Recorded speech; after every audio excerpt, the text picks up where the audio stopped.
as much as we are sharing this information. And I do see the numbers coming in there, so give us a couple seconds.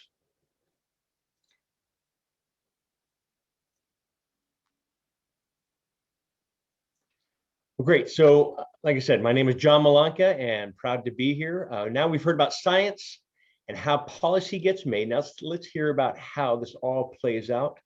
We have Dr. Mark Ware. He's Chief Medical Officer of Canopy Group, has been working in the cannabis research space for decades. He'll be leading discussion about research and beyond. And our goal for this is for you to learn the state of most current research and all the unique barriers that make studying cannabis so difficult here in the United States. And so welcome, Mark. Thank you for doing what you do. I've heard you speak many times over the past years, and so excited to have you on here as well. So have at it, Mark. Terrific, John. Thank you so much. Welcome, everybody, and thank you to the organizers for what is really an amazing meeting. It's always a little bizarre when we're all speaking to each other from our home offices or our kitchens, wherever you happen to be, but there's a real sense of community as we come around this topic, so I'm really grateful to be part of it. And as perhaps the only Canadian on the panel and perhaps of the participants, sort of a welcome from Canada, and just to illustrate that a lot of the issues that we face and that you're facing in the US have also been faced in Canada. And so it may be interesting if the conversation moves that way to compare some of the experiences that we've had more recently with federal changes in Canada to what's been happening in the US. But just to offer that as a perspective, I'm not going to spend much time speaking to you this morning because I really want to showcase the experiences of my two colleagues. But I will just say briefly, I am a family physician. I spent 20 years at McGill University managing the chronic pain research center there, and that's where I got my interest in using cannabinoids as a potential therapy for patients living with chronic pain. And it was through that experience that I developed some experience, publications, and funding for clinical trials. Joined Canopy Growth as the Chief Medical Officer in 2018, and I'm predominantly responsible there for basically product safety and pharmacovigilance. So a big area of mine has switched from efficacy to just making sure that we are protecting the health and welfare of people who use cannabis for both medical and non-medical purposes. But with that introduction over, I'd really like to turn the spotlight to my two colleagues, Dr. Ziva Cooper and Dr. Kevin Bonka. Ziva is the director of the UCLA Cannabis Research Initiative. When I first read that, I thought that's got to be the coolest title ever. I'll say it again, the director of the UCLA Cannabis Research Initiative in the Jane and Terry Semel Institute for Neuroscience and Human Behavior. And she's an associate professor in the Department of Psychiatry at UCLA. Her research involves understanding variables that influence both the therapeutic potential and the adverse effects and safety of cannabis and cannabinoids. Quick fun fact about Ziva, she apparently ran the New York City Marathon while smiling the whole way. And also, I'm told, never has less than 50 browser tabs open at the same time. So maybe some of you can identify with that. Ziva, thank you so much for joining us. I'll introduce Dr. Bonka as well, and then I'll turn it back to you. Kevin Bonka is a research investigator in the Department of Anesthesiology and the Chronic Pain and Fatigue Research Center.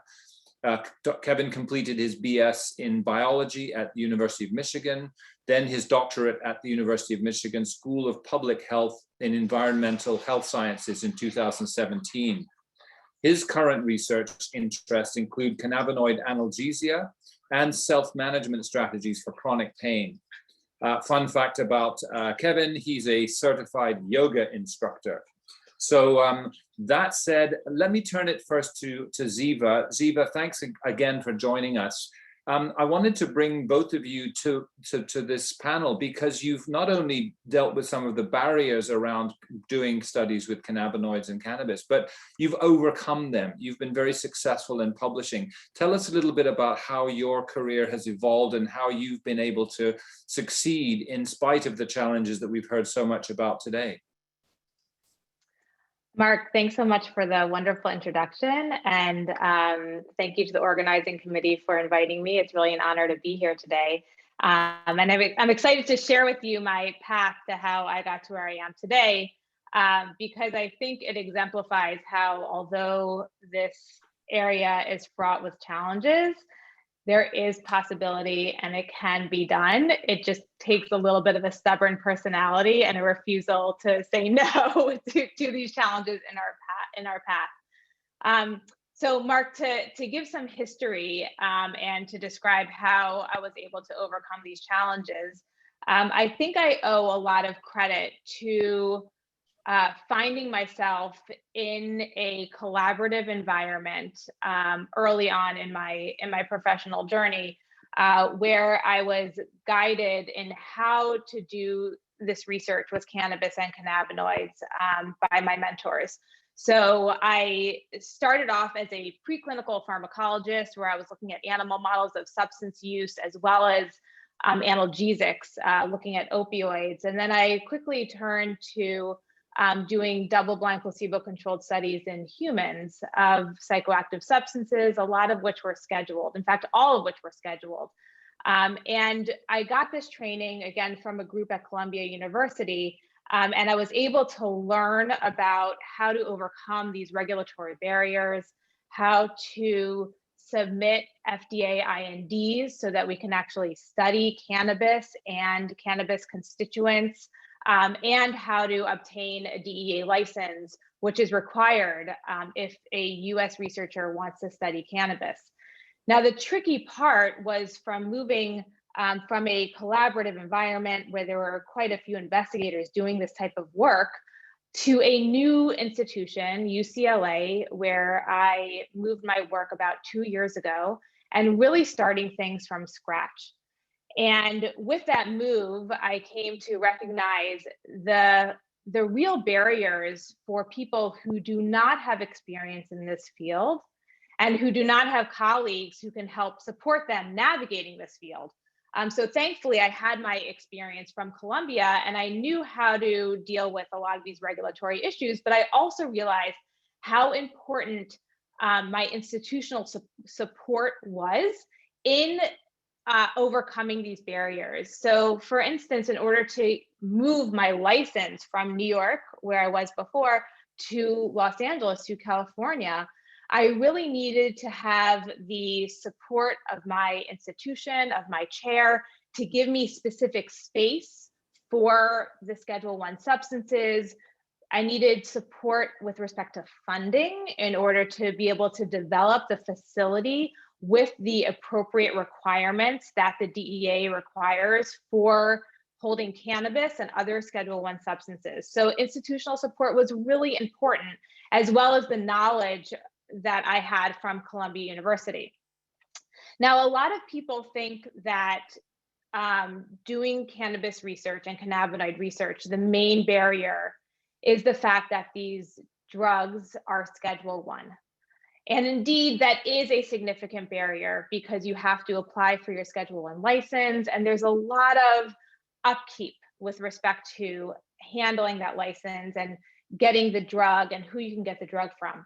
But there are additional barriers that I've realized that I've had to deal with over the last couple of years that I think are surprising to many people, and that is being able to find a source of study medication that is independent from its schedule status. And Mark, I think when we hear about experiences in Canada, maybe there are some parallels here. For instance, now that hemp-derived cannabidiol, CBD, is not scheduled anymore, one would think that it would be very easy to do the work with cannabidiol. And as we know, there are so many questions that need to be addressed with cannabidiol. And again, it's not scheduled anymore. So you would think that that work should be a lot easier. But the issue here is that there are limited sources that we can actually use for clinical research. So if I want to do a double-blind placebo-controlled study with cannabidiol, I have to submit that study to the FDA, and the drug that I use has to meet a certain standard. And there are very few products that actually meet that standard. And so that's a real barrier. And one way that we overcome this barrier, not just with CBD, but some of these other products that are emerging on the market. For instance, we're hearing a lot about CBG right now. Has there been a single study in humans on CBG? No, there hasn't been. And yet people are starting to become more excited about it, more excited about the therapeutic potential of CBG. And so being able to craft a study so we can actually understand its effects in humans requires a drug source that the FDA will be okay with. And so working with different companies as well as the NIH to identify where we can get those products is really an instrumental component of doing this research. So I'll leave it there for now, and happy to fill in other gaps as we move along. Thank you, Ziva. That's awesome. I know, just a quick housekeeping item. I noticed a couple of people are putting some comments in the chat box. Please use the Q&A screen. I have it open on the right-hand side of my screen so I can see questions in real time. If you have questions for the panelists, or you just wish to contribute to the discussion, please use the Q&A function. Ziva, thank you so much. I'm really pleased to hear you bring up the need for good mentorship and good institutional support. I want to come back to some questions about that, but let me first turn it to Kevin. Kevin, thank you very much for joining us. You've also had a successful career advancing your work, and I know you've been very involved in some observational studies, real world evidence, and that kind of thing. Tell us a little bit about how you've managed to chart your path through what is obviously a challenging field, and how you've been able to be successful. Kevin. Absolutely. Well, I just want to say I'm delighted to be here with y'all. You can't go far in the cannabinoid world without encountering both Mark and Ziva's work, and it's just been so instrumental and important to some of my own understanding of cannabinoids. So thanks to both of you for that. So I moved into this cannabinoid space partway through my PhD. I was actually studying water quality and transmission of bacterial pathogens in water, so a totally different space. And during that process, I was listening to I showed up and listened to a talk on, the effects of smoked cannabis on the body, and there's not a single point made about potential therapeutic properties. And given that in Michigan, where I was doing my PhD, and in many states around the country, I thought to myself, this seems wild. Like, we need to there's so many places that have legal medical cannabis. Why are we not talking about some of these therapeutic purposes? So that kind of developed the impetus for my first observational study. I just simply wanted to understand what people were doing. And then because of the issues and barriers that Ziva and Mark have mentioned, I decided to simply do a survey. This was the easiest way to understand how people were using cannabis, what they were using it for. And I was very lucky to get some mentorship from Dr. Dan Claw, who is now, the head of the center that I work at. And we found in this survey, collaborating with folks at a local dispensary in Ann Arbor, Michigan, where the U of M is, that people were using cannabis for chronic pain quite frequently. And many people who were using cannabis for pain were reporting decreased opioid consumption as a result of that cannabis use. And so to me, this highlighted one of the challenges in this space is that there's a lot of difference between naturalistic use patterns. Like, we had no idea that substitution was happening to this degree. And then the types of clinical trials that had been published, which, had barely touched on this issue. And so, I think that to me kind of opened my eyes to the importance of doing this sort of observational work. And then I was lucky enough, after my PhD, Dr. Claw offered me a job in the center, the Chronic Pain and Fatigue Research Center, where I now am, and echoing Ziva, putting me in this highly collaborative space. There's 8 other faculty there who all act as wonderful mentors who are supportive of this idea and are not, laughing me out of the institution because I'm interested in cannabis. And then I have also offered just incredible, both, again, mentorship and ideas of how to design, useful studies, but then also bringing in some of the more rigorous types of techniques to better understand cannabinoid effects in the context of chronic pain. Now, in terms of then the way that these other observational studies have developed in that time and seeing them in this context of barriers, like it'd be wonderful if I could know exactly what kinds of products people were using to do this substitution, to obtain these types of clinical effects that you see so many reports of people saying, I'm using cannabis, it's helping with sleep, it's helping with pain, it's helping with fill in the blank. But it's really tough to understand from those self-reports how they're doing it, what kinds of products they're using, especially when people are using topicals, tinctures, oils, vape pens, cannabis flower, the list goes on and on and on. And so what I've been trying to do is get a better understanding of those naturalistic use patterns and then try to channel those into the more rigorous designs, ideally those double-blind placebo-controlled studies like Ziva mentioned. And so have then been able to actually translate some of those findings into some NIH funding to do just that, to overcome that issue that Ziva mentioned as well about cannabinoids being Schedule 1. I've kind of opted to go into the pharmaceutical grade cannabinoids to do more mechanistic research to understand these types of these basic mechanistic questions for CBD and THC in the context of chronic pain, acknowledging that that's a big limitation is we're not using products representative of what people use in the field, but still trying to get useful information from these studies that we're doing that can then go back and inform clinical practice, can inform the types of use patterns that people are using in the field, and then channel that back and forth in sort of a feedback loop. So with there, I'll stop and delighted to continue the conversation with y'all.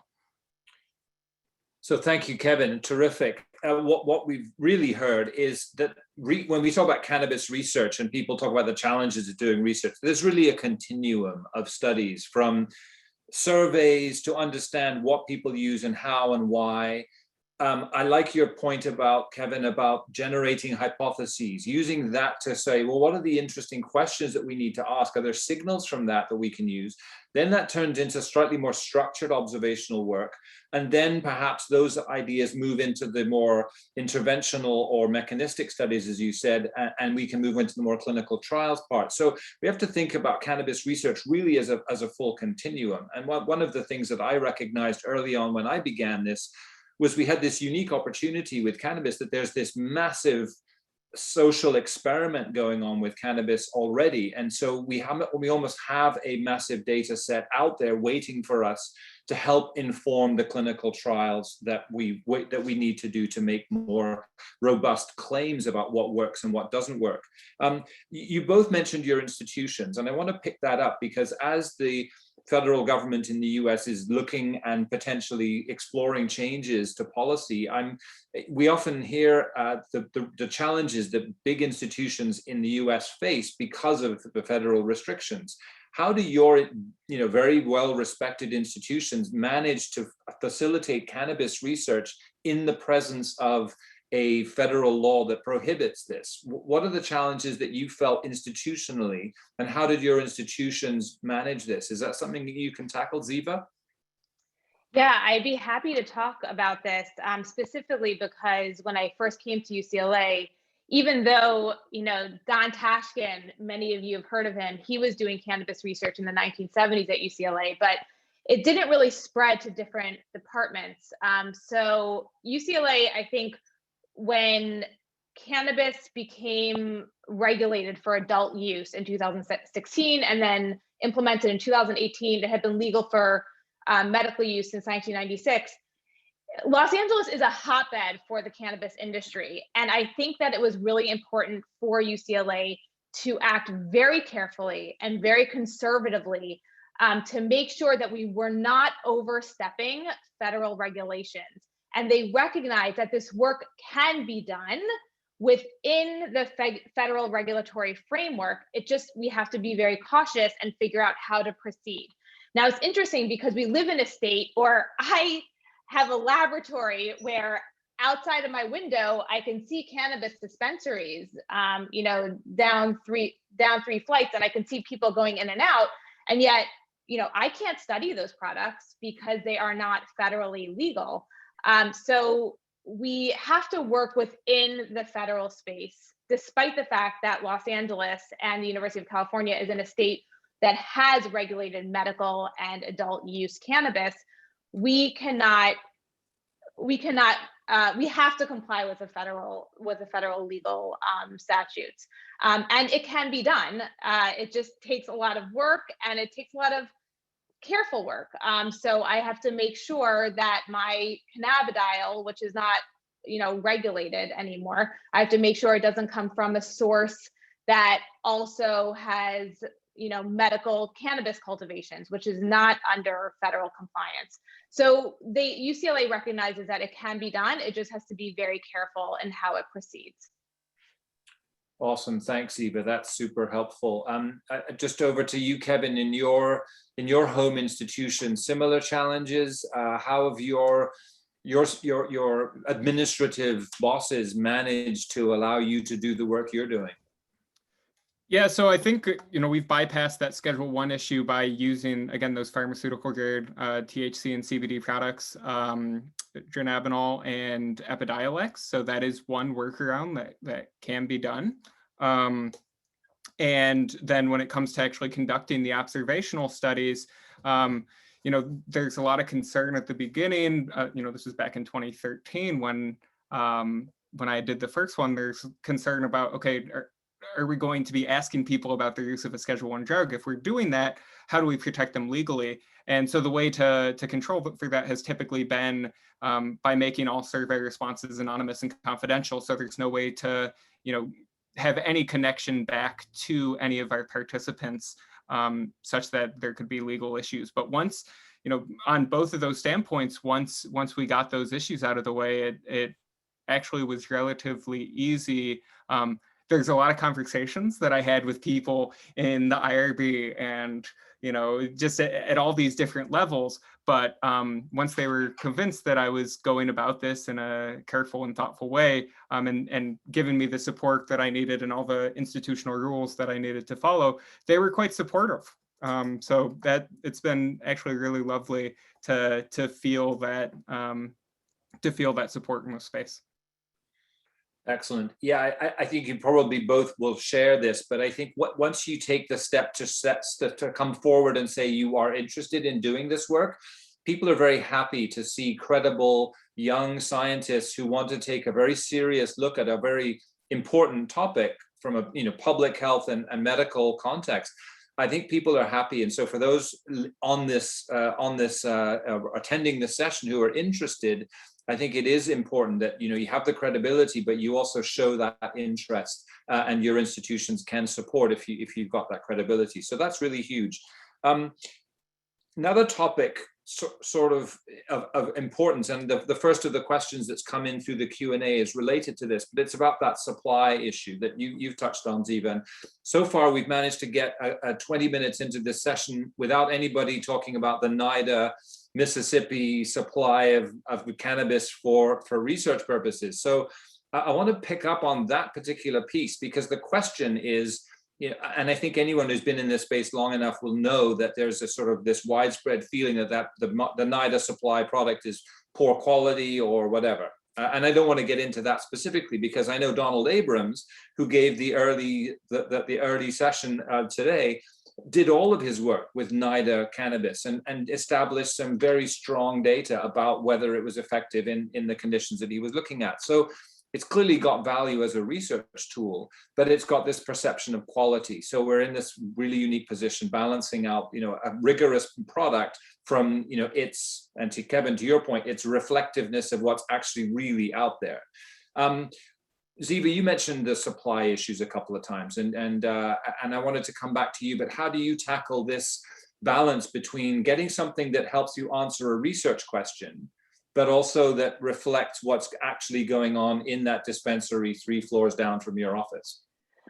Mark, I'm so happy that you asked this question because I think there are a lot of misconceptions about the cannabis drug supply program. And I think that there's a lot of attention to the negative aspects, but sometimes there's a failure to describe the positive aspects. And Mark, you hit the nail on the head, where if you look in the literature where cannabis was being used in a double-blind placebo-controlled study to understand its therapeutic effects for pain relief, 8 out of the 10 studies was actually using NIDA cannabis. So it has been a very useful tool. And one of the shortcomings, which you point out, is that it is not reflective necessarily of what's available in the regulated dispensaries, let's say in Los Angeles, where you can get cannabis that has up to 30% THC. And so that is a shortcoming, and NIDA is working on, and they have worked on, diversifying the types of cannabis products that are available to increase the THC concentration, have cannabis products or cannabis that have certain amounts of CBD in it to reflect what's on the market. And of course, it doesn't do that perfectly, but I will say that what they have done is they have been able to give researchers a supply of cannabis that is consistent, where we know, based off of stability testing and chemistry testing, what THC concentrations are in the cannabis that we are testing. And of course, there's always error there, but at least we know it's been tested repeatedly. We know its stability. We know how to store it properly in order to use it so that we can be assured that what we're testing is what we have received from NIDA. And so I think that's a really important virtue. And when we think about using the products from dispensaries, looking at the Canadian model, where the Canadian government, if I understand correctly, they test for quality control of the products that are being sold on a regulated market. So it's a lot easier, I think, because of that oversight from the Canadian government. If you were to look at the products available from regulated dispensaries in Canada, you'd be able to actually test those products with some assurance that they are being tested for quality control. In the United States, it's very different because there isn't the regulation to the same level. California, I think, is an exception where we do have really good state regulations where the quality of the products have to be tested, rigorously tested. But, over the landscape of the United States, that is not the case. Right now, these products are not regulated consistently across the states at the federal level. So that being said, I will say that, of course, having only one place where we can get our cannabis is an issue. It's an issue for them too, because they have to supply all the researchers. So that is an issue, but the product that they do offer is really an important research tool for us. Yeah, thank you for pointing that out, because I think you're right, and I think they are. And I believe that there are efforts to also potentially have alternative supply, but those have taken a long time to materialize, and I don't know the status of those applications. Kevin, over to you, because you mentioned supplying or sourcing products from pharmaceutical supply, so dronabinol and Epidiolex for your THC and CBD product. How easy is it for you to get access to those materials? Obviously, you're relying on a company somewhere agreeing to give you the product or sell you the product, however they get it to you. How easy is it? And as Ziva mentioned, CBG sort of shows up, and so you decide you want to do a CBG study. Like, where do you go for your CBG? The New York Times does a huge story, thanks very much, guys, on Delta 8. So suddenly everybody wants Delta 8. Like, where do we go for these individual products? How have you been able to do it with dronabinol and Epidiolex? So with those, we have a research pharmacy, and they just purchase it.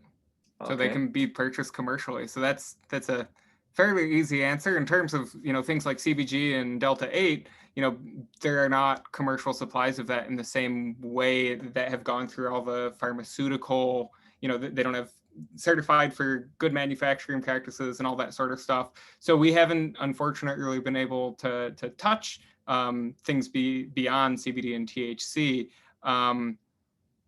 but as those things come available, maybe we'll be able to get into them. But I think Ziva knows quite a lot more about that that side of things with those minor cannabinoids. So I will say, I do want to echo Ziva's point about the NIDA supply being quite valuable, and also just point out that they had this thing going through the deepest, darkest days of prohibition, and managed to maintain that funding, which is, that's kind of a feat in and of itself. And talking to the folks at the facility, including Dr. Mahmoud El-Soli, who's just a wonderful source of knowledge about this, he can provide just endless valuable information about how to actually conduct this type of research. So I will say, in speaking with him, for anybody who wants to get involved, speaking with him is a really wonderful first step to think about pursuing. Yeah, I agree. I know Mahmoud very well, and I think you're right. He's an incredibly approachable and knowledgeable person in this space. So thanks for that. So your pharmacy just goes out and buys it. That sounds easy. So that's reassuring. I do know that the industry has often restrictions on what products are allowed to be used for, especially if they're experimental, and there's intellectual property issues. And maybe we won't have time to go into that kind of question, because obviously people are looking at an incredible range of indications. There's a question from Ron about the many therapeutic applications for CBD. And it's probably not realistic to think that someone's going to do randomized control phase 3 clinical trials for everything that people are using CBD for. So we will probably have to recognize that there will be studies that aren't at that pharmaceutical FDA standard, but which give consumers, patients, health professionals, policymakers some understanding of whether CBD has value in this given condition, even if it's not that FDA standard. Ziva, back to you. I heard it mentioned earlier in the panel about lowering the bar on quality of studies by doing these non-FDA trials. What do you think about this? I know you've done some work with opioid sparing, and are there ways that we can do high quality research that answers important questions, but which is not necessarily a drug company looking for an approval for that indication in that specific trial? Is there a way to navigate this without lowering the bar? So I think, what you're referring to is a lot of what Kevin has been a pioneer in, doing the observational studies, turning to surveys to try and understand how people are using these products, and understanding self-reported effectiveness as well as adverse effects. From my perspective, I'm, an experimental pharmacologist, and a lot of what I do, even though I do studies centered around the therapeutic effects of cannabis and cannabinoids, and they are double-blind and placebo-controlled, they are not necessarily geared towards developing an NDA. In other words, they're not necessarily for a company, for them to submit application material so that they can be FDA approved. They're really to understand, again, I think the example of CBG is a perfect example. You look at what's happening in the economy, and people are using CBG for what indications. You look at animal models and you see what CBG has a signal for in animal models. And then you develop a phase 1 study in order to answer these questions based off of dosing, mode of administration, certain relevant endpoints to understand its therapeutic effects. And while these types of small studies that are phase 1, phase 1B are not going to lead to a new drug application that can be submitted to the FDA, we can learn a lot from these studies. And perhaps, maybe a pharmaceutical company will go after CBG then, but at least we'll get to understand what are the safe doses, what happens when people inhale it, what happens when people ingest it, what happens when you combine it with THC. Could you have a THC sparing effect where you need lower doses of THC in order to achieve analgesic effects and therefore decrease potential intoxication? There are a lot of questions that you can answer just based off of these phase 1A, phase 1B studies that are really relevant and informative for the public health issues that are popping up. The Delta 8 THC, popularity is a great example of this. And of course, that's a little bit more complicated because we can't figure out if it's Schedule 1 or Schedule 2, so it's or not scheduled, so it's a little bit harder to kind of probe at this point. But as consumers start using these products, it is so important to understand how it interacts with behavior and physiology in the human being, because at this point we just have very little information, and it's astounding when consumers hear that we have very little information. It is really surprising. Yeah, it really is, considering how widely available these things are and appear to be. Of course, one of the big issues is the question about quality. So people say they're using CBG or Delta-8 or minor cannabinoid. We're not quite sure. And Kevin, this is to your point, we're not sure if what they're using actually contains what the vendor says it contains, because you don't have that safety check or that quality control check in place. I will just point out that in Canada, Ziva, just for sort of clarification, the government doesn't actually test the products that the regulated producers make. They expect the producer to do the testing and then submit the results for approval. So there is a reliance on the companies themselves to do the testing. And of course, this ranges. They set different variability limits on products for non-medical and for medical use. So it's not always easy to know that product, that just because it's been regulated by the Canadian government means that it is a pharmaceutical grade product. But it does give us some confidence that it contains what the label says it contains, because somebody had to provide that information. Kevin, you're doing studies, naturalistic work with people who are using products.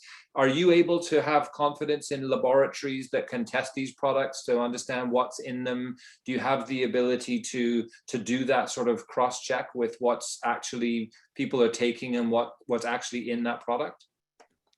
Unfortunately, at this point, the system is too patchwork.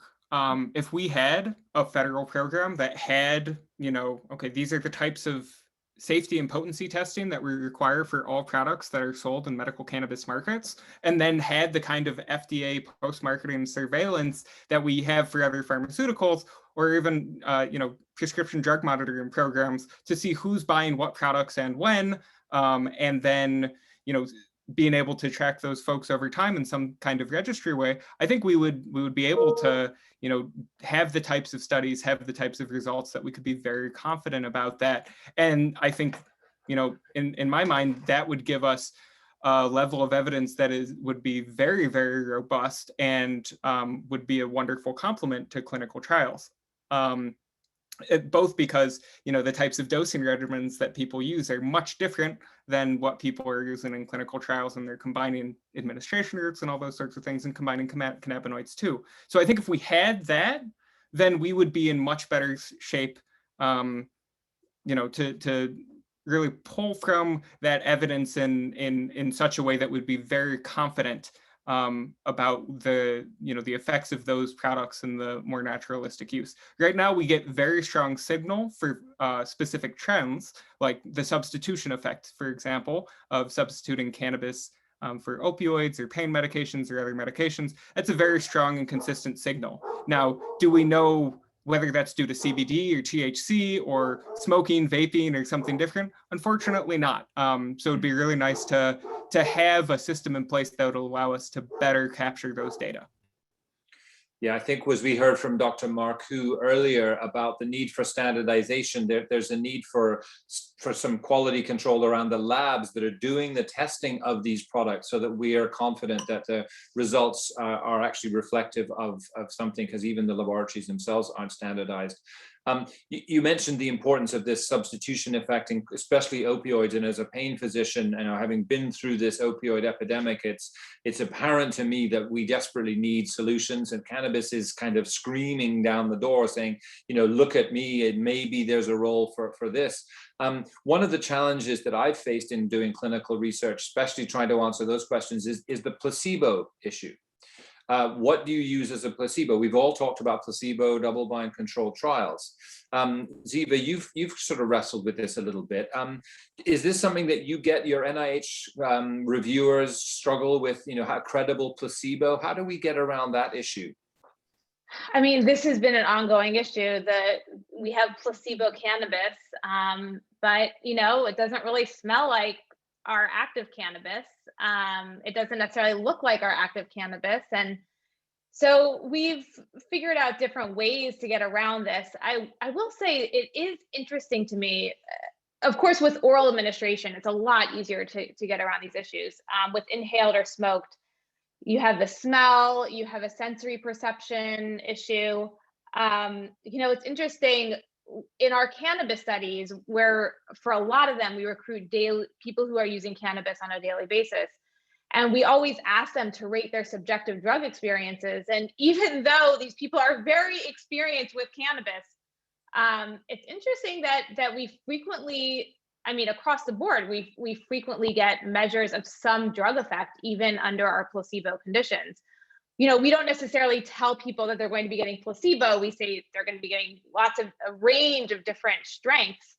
And I think that there is something just about inhaling the product, where whether it's vaporized or smoked, where we still get this like quote unquote effect that can be attributed to placebo. Now, even though we get these subjective drug effects that signal some type of perceived intoxication, we actually don't get pain relieving effects with that placebo preparation, which is an interesting dissociation. But we definitely need better placebos for our inhaled and smoked inhaled mode of administration.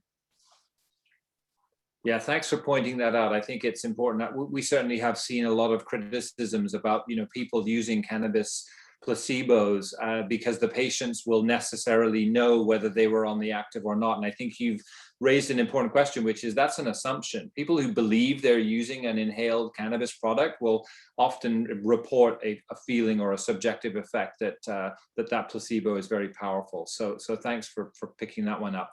A question really for both of you, and that is sort of a diversity and inclusion type of question. And there's something from the audience about how do we ensure that we include other populations in our studies. I know this is probably something that the NIH is seized with when you submit your applications. Can you guys just speak for a minute about how your studies try to be as inclusive as possible, include diverse populations, and so that the findings are reproducible outside of a sort of a white Anglo-Saxon perspective? I'll start with you, Kevin, perhaps. Sure. So I agree that this is a huge issue. And a very important one, especially given how criminalization has, disproportionately affected Black and Brown communities, especially in the United States.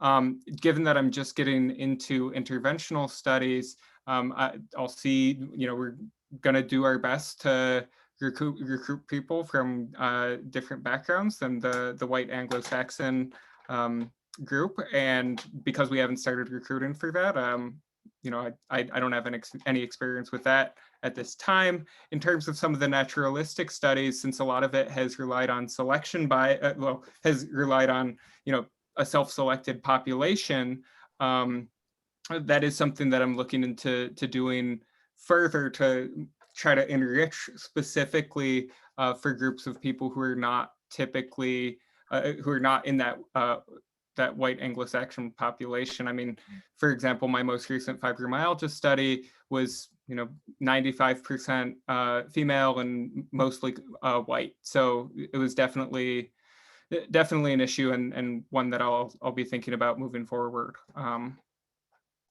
Yeah, thanks for that, Kevin. And Ziva, how are you tackling this? I mean, LA is a very big and diverse city, and increasingly so as time passes. How are you trying to include different populations in your work? Yeah, so this also goes back to, I think, the challenges of doing this type of work. And actually, I have a grant that is dedicated to just understanding differences between men and women. Forget about, different populations within men and women, but there's been so little work just trying to understand sex effects, because recruiting for these types of studies is very difficult. And just like there's self-selecting biases for surveys, there are certainly self-selecting biases for these types of studies, which are very time intensive.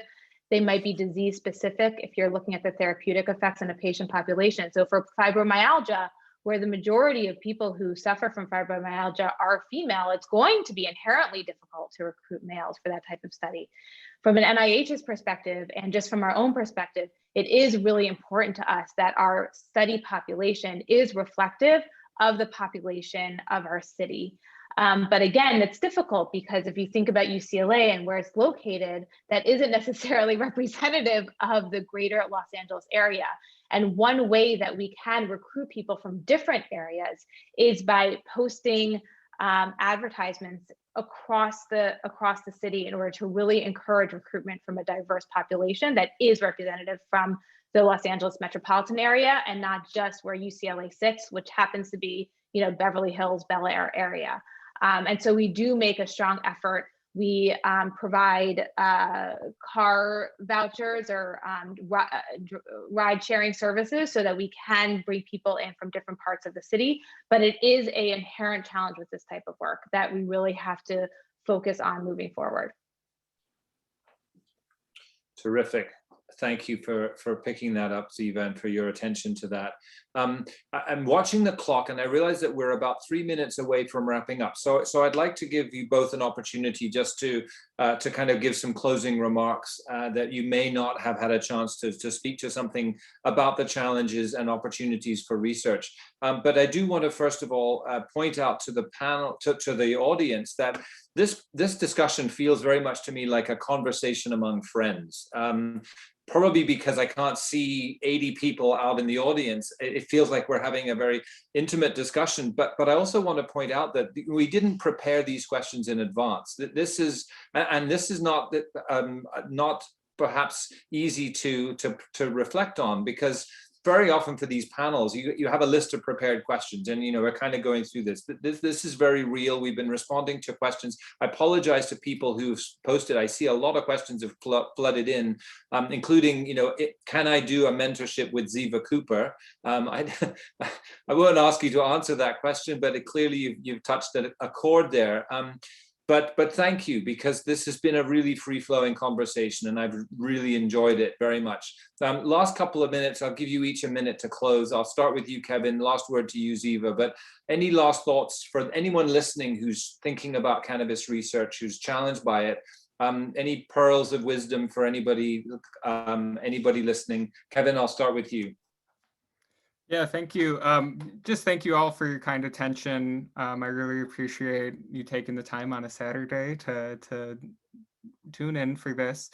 I just want to say for me that I'm just so grateful to everybody who participated in these observational studies. Without that real world knowledge that they were willing to share, I just don't think that the type of work that I'm doing now would have been possible. So just a huge thank you to all those people who use cannabis and may have had some legal consequences or other consequences for that as well, and just instead volunteered and were able to share that with me. The last thing I would just say real quickly is, this is a space that there's a lot of strong voices, both still on the criminalization side and then the advocacy side. And I feel like we can take a middle course of drawing from the data as best as we can and generating new data to support it, as well as to support good usage, as well as, acknowledging that cannabis is not a panacea. Thank you. Wise words, Kevin. Ziva, closing remarks. Yeah, just a couple of closing remarks. I think that we've probably heard over the course of the day today, the tremendous challenges to doing this work, as well as the incredible promise and the questions that really need to be urgently answered. And, I want to just say the encouragement that there is data on the horizon. And even though it seems impossible from a US perspective, from a Canadian perspective, from a European perspective of tackling all these questions, with time, in 5 to 10 years, we are going to have a tremendous source of data. And it's going to come from these scientists, I think, who we've heard from today, who are, again, extremely stubborn and very dedicated to doing this work. And the colleagues and the camaraderie, the mentorship that we get from each other and from people like you, and hearing what the top concerns are, the top questions are, is really what drives this forward. I talked about my mentors. I will say I would not be able to do this without my colleagues either. I mean, Mark Ware, I've seen every step of the way. Donald Abrams, just to name a few, Kevin, a new colleague. And that type of camaraderie is instrumental. And we learn a tremendous amount from each other, as well as from audience members like yourself. So thank you very much. Nicely said, Ziva. It takes a family and a community to get this work done. So thank you both for taking the time today, for joining us.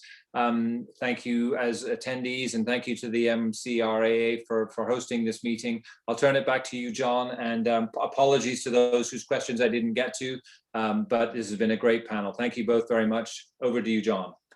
Thank you. Another great job, Dr. Ware, and Kevin and Ziva. Thank you very much. First time I've heard both of you speak, so I appreciate everything you've done. And Mark, your questions, and then our audience participation. Thank you, not only for this panel, but the previous two. And so, like Ziva says, ask questions. And I was always told, if you don't ask the questions, the answer is always no. So ask those questions. And it's not illegal to have the questions. And this is for patients out there. Have these questions. Even if you live in a legal state or an illegal state, it's not illegal to ask these questions. So, but I'm really excited for this next keynote. And I mentioned at the start of the day, we're thrilled and honored to have Brian Buckley present a veteran's journey to expanding access to medical cannabis and overcoming barriers to research. Brian is the co-founder and CEO president of Hellman Valley Growers Company, a medical cannabis cultivator based in San Diego, California. It's a nonprofit cannabis business that donates, ready for this, 100% of its proceeds to Battle Brothers Foundation, a nonprofit founded by Brian that is dedicated to researching medical cannabis treatments for veterans with ailments such as post-traumatic stress disorder. As a special operations team commander with Marine Raiders, Brian led multiple teams in deployment to Operation Enduring Freedom, Trans-Sahara in Africa, as well as Southeast Asia and Operation Enduring Freedom, Afghanistan in the Helmand province. Brian developed rapport with numerous host nations, forcing enhanced capability and capacity with the host nation units and briefed U.S. ambassadors. Brian led a 20-man Marine Raider team to Afghanistan that mentored, trained, as well as conducted over 40 combat operations at Afghan Special Operations Battalion. Brian also deployed twice to Operation Iraqi Freedom with Marine Infantry and Marine Reconnaissance. Brian is a recipient of the Bronze Star Medal with Combat Distinguishing Device for heroic service and a Purple Heart Medal for wounds received during combat operations. And welcome, Brian. And I think you're the only one today that's wearing a suit and tie, so you look overdressed to the party. Welcome. Well, I appreciate it. And you guys can hear me okay? The world is loud and clear. We're good. All right. Well, that's perfect. Well, John, I appreciate the introduction, and to everyone at home listening, really appreciate you guys taking the time to spend the day with all of us here. I've been listening to some fantastic panels, a lot of knowledge, and a lot of great information being passed. And I just know with the momentum that is happening right now, it's just going to continue to grow, and we're going to prove the benefits of what medical cannabis can do. I wanted to start off with just telling my own personal story of how did I get to this spot. When I grew up in an area called Doylestown, Pennsylvania, and it was a big time football program there called Central Bucks West High School. And during that time, I started getting recruited by the United States Naval Academy. And I remember how proud my dad was. He was like, this is great. Naval Academy. Oh my goodness. Look at all these opportunities you could have. And at that point in my life, I had no desire whatsoever to join the military. Figured I'll just go to college, play some football, have some fun with my friends, and if I had time, maybe go to class. Well, that all changed on the morning of September 11th, 2001. Woke up in our apartment, started seeing some of the incidents that was going on. To be honest, I thought it was a replay of the attack in 1993. It wasn't until I received a phone call from a friend from back home, and he was explaining to me, I think we're under attack. And that's when I saw the second airplane strike the World Trade Tower. It was a, crazy day for all of us. My own personal journey, I, went to a couple classes. Some were happening, some were not. Went down to the football complex, and I remember I jumped up on the table to get taped up, and the trainer looked at me and says, "I don't think we tape up today." So went back out into the locker room. We had 3 big screen TVs and probably like a dozen or so guys from New York City. And, I had to, it's kind of funny. I feel my age now. I have to explain, cell phones weren't what they are now back then. And everyone was pretty reliant on landlines still. So a lot of them couldn't even contact their family. And I remember our coach came in and he wanted to have just a quick helmet practice with us just to kind of get our mind off of it. And one of our captains stood up and said, "Coach, I don't think we practiced today." And he goes, "That's fine." He's like, "Guys, go home, call your loved ones. We'll let you know what's happening this week, but we're probably not going to play football, I have a feeling." So went home and back to the football apartment with my friends. And, we went out and got a case of beer and just watching TV like everyone else, I'm sure, in the world was. And there was a lot of talk and a lot of frustration. And we were starting to get more reports of people that we lost or who were missing at that time. And it was just kind of one of those weird moments for me where I just walked into the bathroom and looked at myself in the mirror and said, "It's time for you to go earn your citizenship."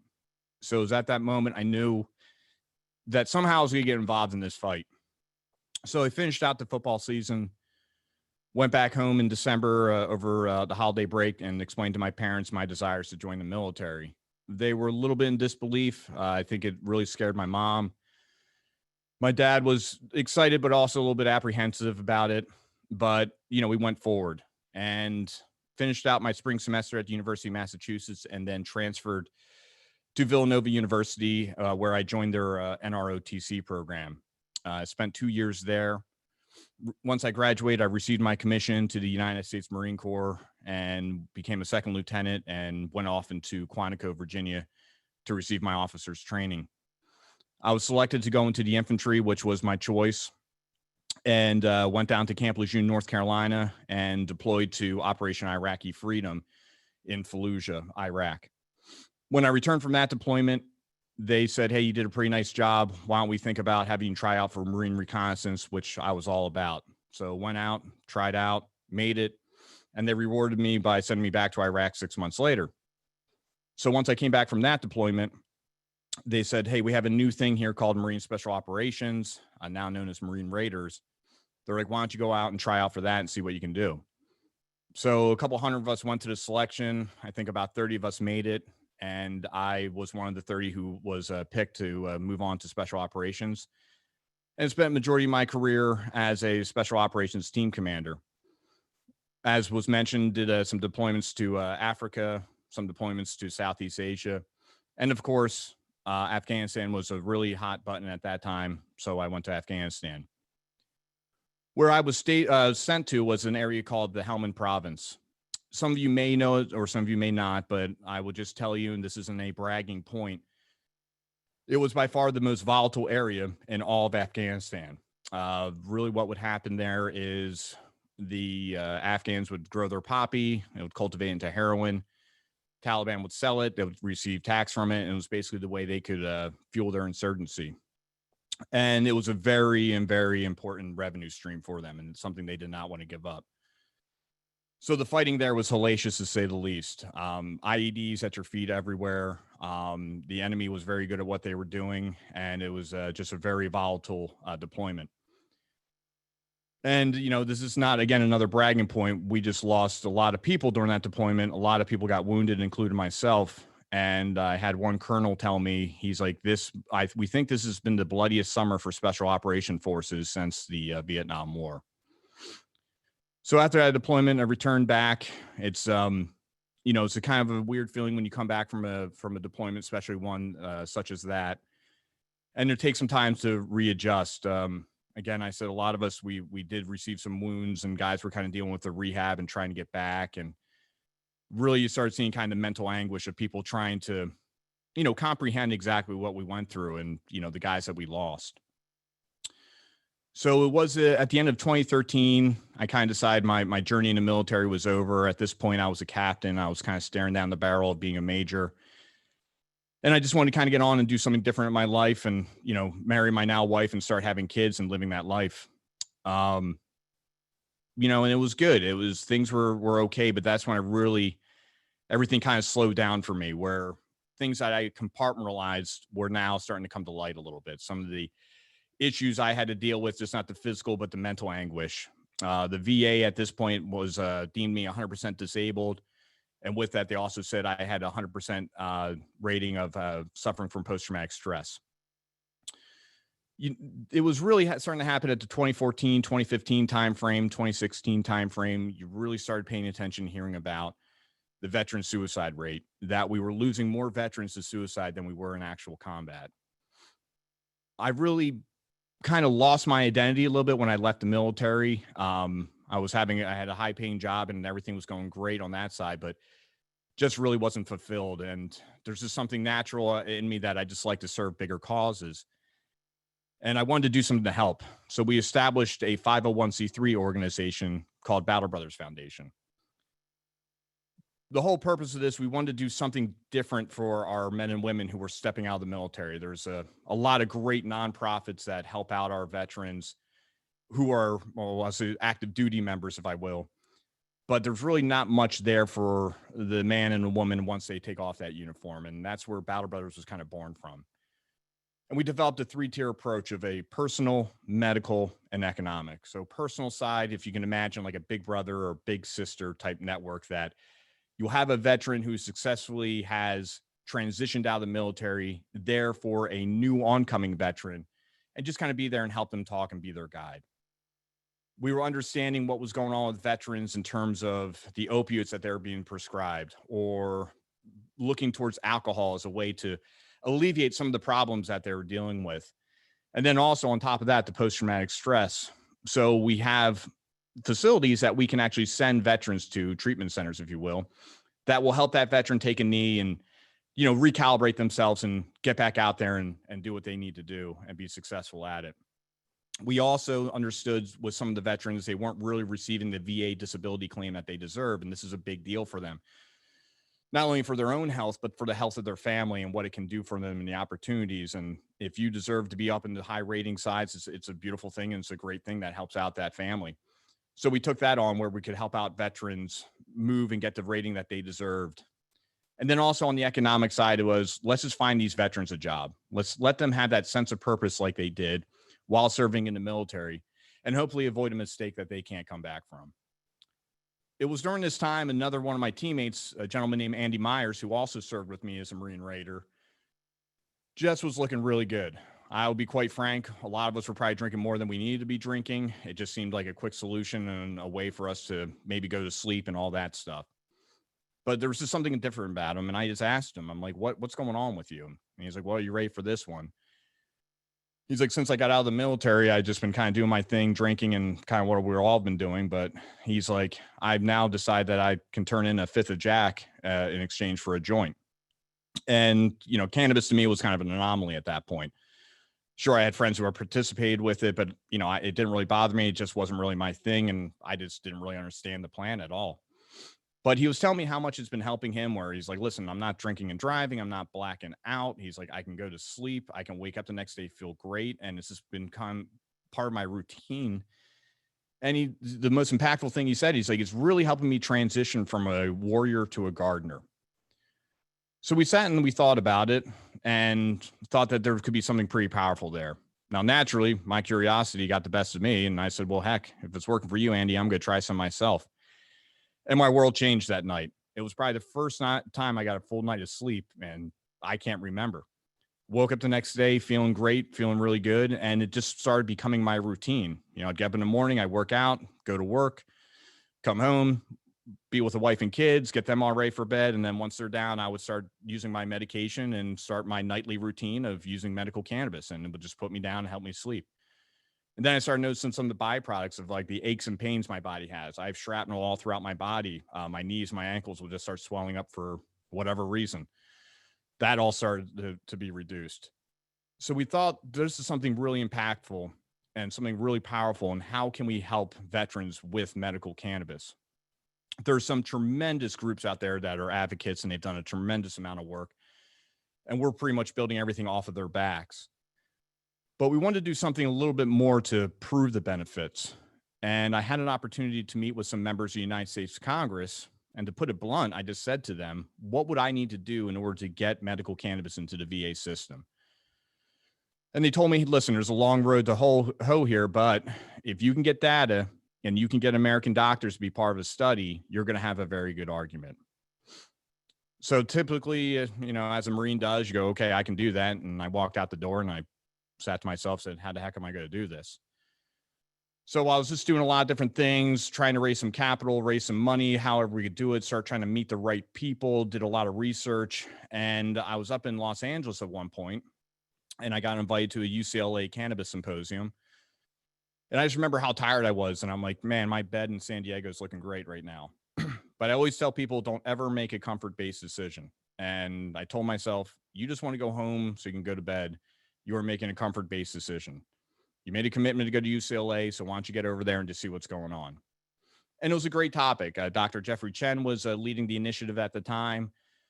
A lot of great information, a lot of excitement in the air. And we went on a coffee break. This coffee break became one of those moments that just really changed my life. I met an individual named Alan Blatt, who just came over from Israel, and he works for a company called Niamedic Healthcare and Research.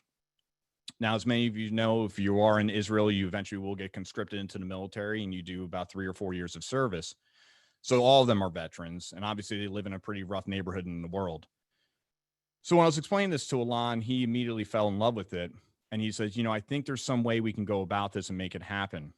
So through many months of talking and figuring out how we could do this and learning from other researches and how can we enhance on that. And the big thing just kept coming back to these institutional or academic research that means you would have to fall in line with the NIDA program.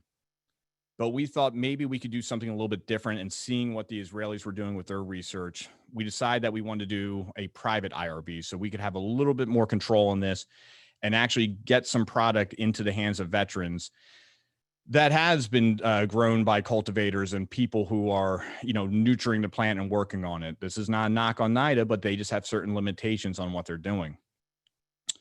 So from there, we said, okay, I got a roadmap. I understand how we can do it. But now we started looking at the dollar signs and how much this is going to cost. So it was at that point we came up with an idea to, why don't we get a recreational brand out into the California market to, one, get our story out there, but two, it can help us use funds and raise funds for our research. And we literally looked at a Paul Newman salad dressing bottle and said 100% of profits to charity. And we talked it over with our lawyers and CPAs, and they explained how that works. And we're like, well, hey, we could probably make that happen. So working with people, trying to get this thing launched. Another great moment happened in my life where I joined forces with a group called Platinum Vape that's based out here in San Diego, and they're a multi-state operator, working in Michigan and Oklahoma and numerous other states, and told them the story of what we wanted to accomplish, and they fell in love with it. And they said, why don't you guys get in here and we're going to help you guys out and get this thing going. And then February 2nd of 2020, we actually made our first sale to get our product, Helmand Valley Growers Company, out into the shops and start to raise money and awareness for our research. Now, I want to kind of take a step back, if I may, about how did we come up with the name Helmand Valley Growers Company and what's the significance behind that? Really, what we did was, when you served in Afghanistan in the Helmand province in the unit with 1st Marine Raiders, you became part of what they called the Helmand Valley Gun Club, and you get an HVGC tattoo on you. So we put HVGC up on the wall, and really came kind of quick to us. We said Helmand Valley Growers Company. And we're like, that's really great. Let's go talk to the guys, make sure everyone's good with it, and explain what we're doing. And they all embraced it, and they thought it was a tremendous idea. And that's how it came to life. And it's also kind of a shout out to our veterans that this is a veteran organization working to help veterans. So as we started making more sales and we started growing our business, we were able to take our profits and put it back into Battle Brothers Foundation. And we had enough now to start putting a study design together and submit it for an IRB approval. I'm sure many of you know what an IRB is, but if some of you don't, kind of the end state is you've been allowed to conduct human trials using whatever it is you are studying. And it is a very arduous process, especially with what we are doing going through a private IRB. Again, there's been many academic, there's been some institutional IRBs, but nothing on the, very little on the private IRB. We submitted our study back in June of 2020, and everyone felt really good. We had a great medical staff with us. We brought in consultants, and everything was looking very, very promising. But once we got to the IRB, they said, hey, we want to kind of look at this a little differently. What's going on here? You know, do you have a DEA license? And we had to really educate them on the side that, you know, we didn't really want to work with the NIDA program. We had some different ideas here of how we wanted to do it. So eventually, as we started working back and forth with them, they're like, we can go this route where we can work on an observational IRB approval and move forward from there. So literally this thing became one of those stuff that every week I was getting briefed on the IRB, and it just kind of seemed like, is this thing ever going to happen? Well, it did. In the middle of February, we got a call that it was awarded and that we're ready to go. And that was a huge, huge victory for us. Can't explain to you, you know, the proof of concept that happened back in 2016, and to see it actually start coming to life here in 2021.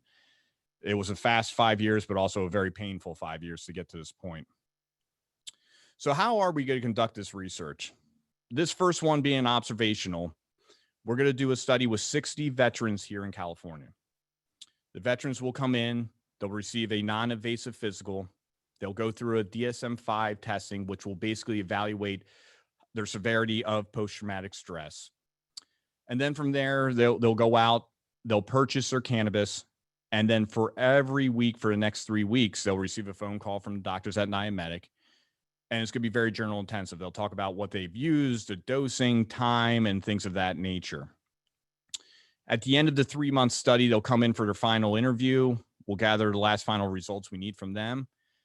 And then at the end of the study, we'll go back and look at and see what worked the best and what we think would be a very promising formulation to start putting together. And then we're going to do another robust study here again in California, which we anticipate will be about 200 to 300 veterans. And we're going to start going again, working to see if medical cannabis can reduce the symptoms of post-traumatic stress. If we have a successful hit rate, we plan to move this into another state using the same formulation, probably around 50 veterans, just to see again that, hey, we can do this in California, we can do it in a different state, and imagine a lot like a Coca-Cola model, that you will get the same thing that you would get in California as you would in Maine. And then once that hits, that's when we plan to go back in front of Congress, raise the right hands and saying, here's your data, here's your American doctors. Can we proceed and get a little more aggressive with our study in order to get this into the VA medical system and into the hands of our American heroes? You know, I kind of want to, you know, I'm starting to wrap up here a little bit, but I just want to kind of talk to you about the importance and why we're doing what we do. You know, could you just imagine that you go forward and you fight for your country and you come back and you have wife and kids and you just really can't experience things that maybe most other adults would experience at their life. You're dealing with sleep issues. A lot of us suffer with what they call hypervigilance, constantly scanning, looking for threats, everything where you should just be relaxing, enjoying your time with your wife and kids. You're on edge. You know, imagine the pain that these veterans feel. Imagine when they feel how isolated they feel, that, you know, I'm getting these opiates and I'm just going to go in my room and stay by myself and maybe drink and take some opiates. And at that point, you start kind of maybe thinking, why am I even here? Why is my purpose? And, you know, if you kind of look at our Hellman Valley Growers logo right here, you obviously see the name and you see the cannabis flower, but the 5 stars there are the Southern Cross constellation that can only be seen in the South Pacific. The Marine Raiders of World War II, when they were conducting their nighttime raids on the enemy, would have to utilize celestial navigation. And to do so, they utilized the Southern Cross. So it helped them get to and from the objective. And we look at it here that we had these brave men and women that all raised their right hand. You know, they signed a blank check that's payable with their lives, and they went forward to fight for us, to fight for the American dream that we all get to enjoy. Well, here at Hellman Valley Growers, if you the sign of the Southern Cross is, these veterans might be back here physically, but perhaps are not back here emotionally or spiritually. And we want to be that guiding light, that beacon in the night, if you will, to help them come back and live the American dream they fought so hard to defend. We know this is going to be a very difficult thing for us to accomplish. We know it's going to be a lot of work, and we know there's a lot of naysayers out there. I mean, I just had someone talk to me and saying, you know, cannabis is a gateway drug. I agreed with them. I said, cannabis is a gateway drug. It's a gateway to the peace that they deserve to live. So with that, sorry, I get emotional when I talk about it. So with that, again, I want to appreciate everyone for your time. Thank you to the MCRAA for all of you taking the time out of your Saturday to listen to what we have to hear. And I'll just leave you with this. Hear me now, believe me later, but we will make this happen. You know, it is said, you know, during times of war, you know, the military will go out there and fight the battles, but it's not, and then the politicians will make the peace. Well, we have the weight now here as veterans. We'll carry this as far as we can. And we just got to make sure when the conditions are set, that's when the peace can be made. And it's a very delicate dance. No one wants peace more than the men and women fighting on the ground. Trust me. But again, when the conditions are set, we'll sit in front of Congress and we'll have that conversation with them. That's time for them to make the peace and let these brave men and women live the American dream. Okay. With that, again, thank you all. I appreciate your time. Not sure if we're going to do a little Q&A here or whatever you guys need, but I'm at your command. Wow, Brian, that was touching. I lived in New York City on 9/11, and I'll never forget that day as well. And thank you for your service, not only for your brothers and sisters, but for our country, and really taking a stance on post-traumatic stress. And I apologize at the beginning when I said disorder, because it's not a disorder. So we do have some questions for you. Let me see here. Great.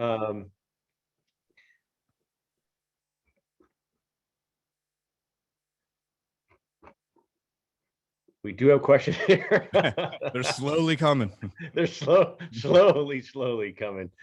And I'm passionate about everything I do. And so to hear it in your voice, because my voice cracks all the time. And so, yeah, I think I spent all my tough guy cards, so they're all expended. You know what? I would share with everybody too, is coming out the West Coast. I cried when Bill Walsh retired from the 49ers. So nothing wrong with crying, my friend.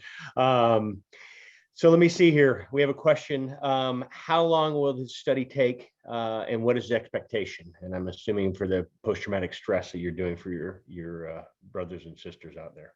Yes.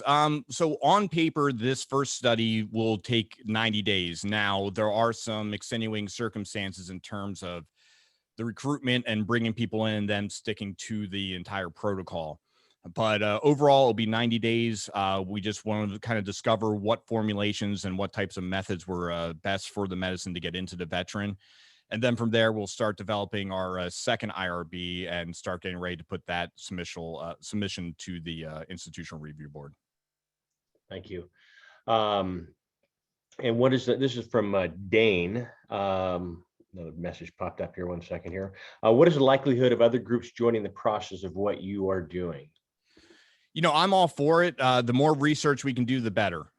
Listen, if it was just us and us alone, which I know it's not, and we were the ones who are going in front of Congress, sure, I think we'd have a really good platform. But the more people coming out and doing research and proving the benefits of medical cannabis, it's just going to make a stronger fight.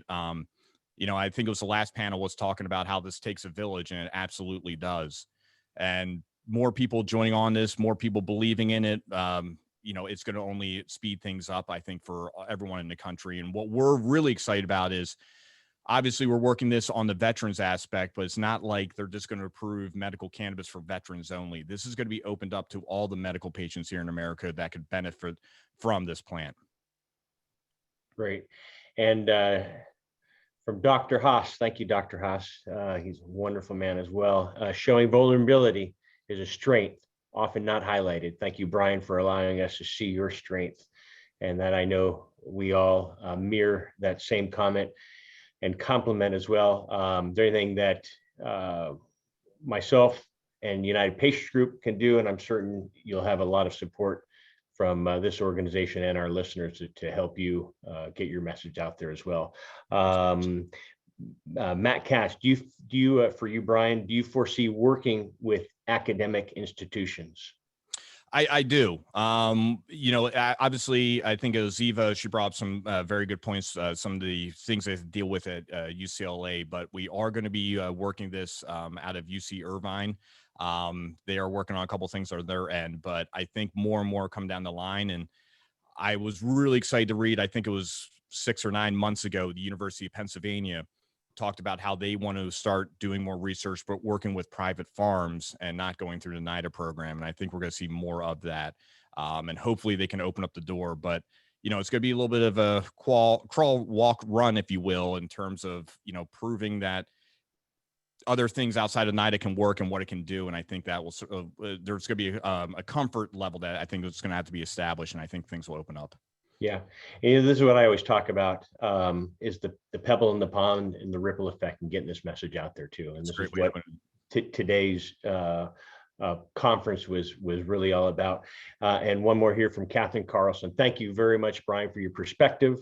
Praise to you for your successful journey despite adversity. And thanks for Catherine and our other the audience for sharing that as well. And so everyone, you can see why we say Brian for the last. He's tough to beat, really encapsulates, what MCRAA is all about: removing barriers to cannabis research to further scientific knowledge and to realize the full potential of evidence-based medical cannabis treatments that can positively impact and improve patient health and well-being. And before I pass the baton over to Gene Ransom, I just want to thank the MCRAA for trusting me with their first conference here. And it's been a pleasure working with you, working with the audience, and working with the speakers, sharing like-minded views on this wonderful plan. And hopefully we all have access to it. It doesn't matter what state you live, but everyone having safe access. And on that note, to help end the day, let's hear from Gene Ransom, the CEO of MedCai, which is the Maryland State Medical Society, and about what all you all can do to keep today's momentum going. And Gene, have at it, and thank you, everybody. Have a blessed day, Gene. Thank you, John, and thank you, Brian. That was incredible. That was wonderful, and thank you for your service as well. I am Gene Ransom. I'm one of the foundational board members of the Medical Cannabis Advocacy Research Alliance, MCRAA. And not only would all of us like to thank Brian for his wonderful presentation and what he's doing for veterans, on behalf of MCRAA, I wanted to indicate that we'll be making a donation in Brian's name to the Battle Brothers Foundation to help empower veterans through community-based personal development, economic upward mobility, and progressive medical treatments to better their lives and the lives of their family. Thank you so much for your presentation today and everything you're doing, Brian.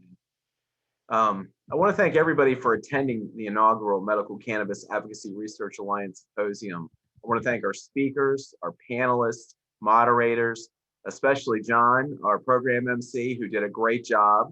I want to thank all of our sponsors for making this program possible today, including Cannabis 360 Partners, who's providing many of the MACRA member insurance, financial, and human resource benefits.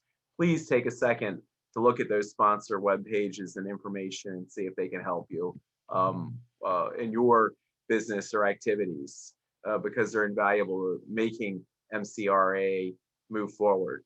I want to thank the MCRAA board and the annual conference committee, especially Carrie and Dr. David Hess. Carrie Armour and Dr. Hess have been the conference committee co-chairs, and they really did an incredible job putting this conference together.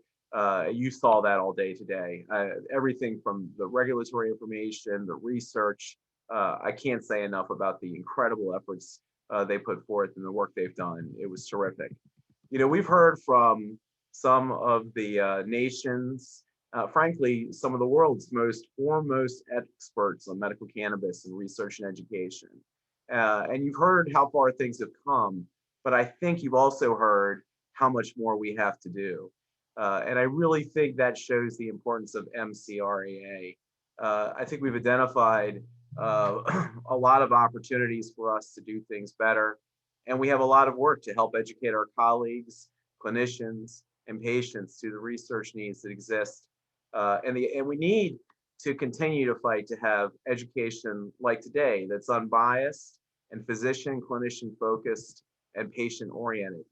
And I think that's one of the reasons that the Maryland State Medical Society felt comfortable having us involved, because this is an organization that is physician, clinician focused and is focused on education that's patient oriented.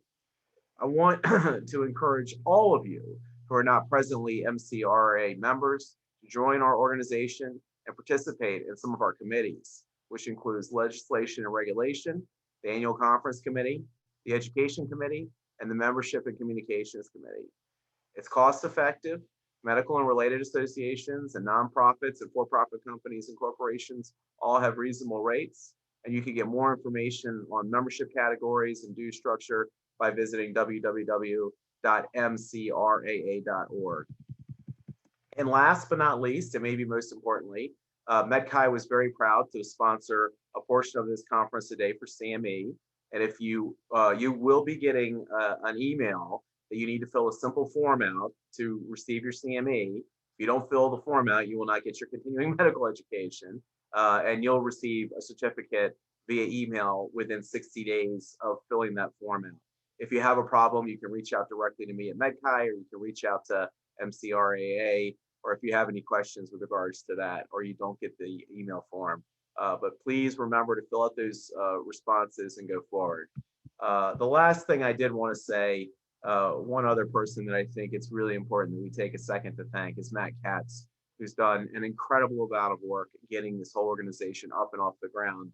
And I just want to thank him personally. He really has been a leader in this space, a thought leader, and an organizer. And I think this effort today shows all the great work he's done. So we really appreciate everybody for participating today. And I hope everybody enjoys the rest of their weekend. Thank you.